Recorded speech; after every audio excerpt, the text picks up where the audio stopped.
एक सुंदर बोधकथा. एका गावात एक चोर आणि त्याचा मुलगा राहत होते. वडिलांनी खूप चोऱ्या केल्या होत्या.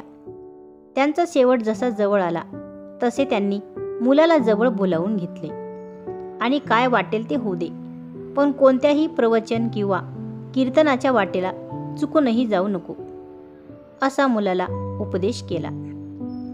त्यांनी मग प्राण सोडले. मुलानेही हा उपदेश मनापासून पाळला, पण त्यामागील कारण त्याला कळले नाही. एके दिवशी जंगलातून पळून गावाकडे येत असताना चुकून एका मंदिराच्या पाठीमागे तो आडोशाला लपला. त्या मंदिरात एका महाराजांचे प्रवचन चालू होते.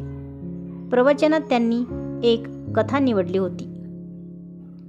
त्यातील एकच वाक्य ह्याच्या नकळत कानावर पडले, ते म्हणजे देवांची सावली पडत नाही. ह्याने ते मुद्दाम ऐकले नव्हते, तरी त्याच्या डोक्यात ते चांगलेच भिनले.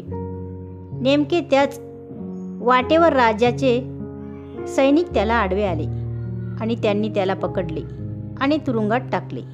बरेच दिवस खूप त्रास देऊनही, खूप मार खाऊनही याने गुन्हा कबूल केला नाही. तेव्हा राजा चिंतित झाला आणि त्याने सरदारांची सभा बोलवली आणि चोराबद्दल सांगितले व उपाय सुचविण्याबद्दल सांगितले.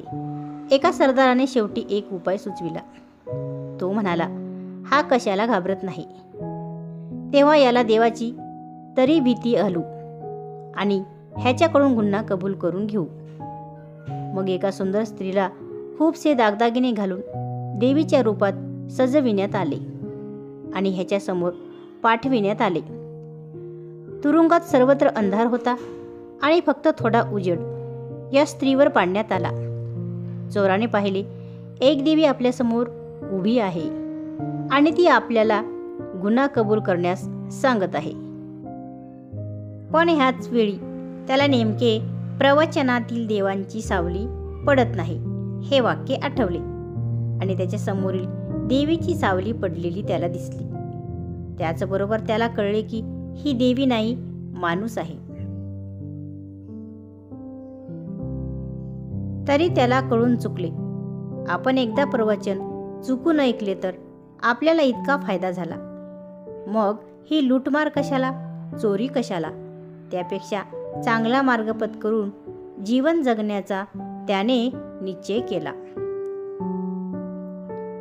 तात्पर्य: चांगले विचार ऐकल्याने, चांगली संगत केल्याने माणसाला चांगले वागण्याची प्रेरणा मिळते.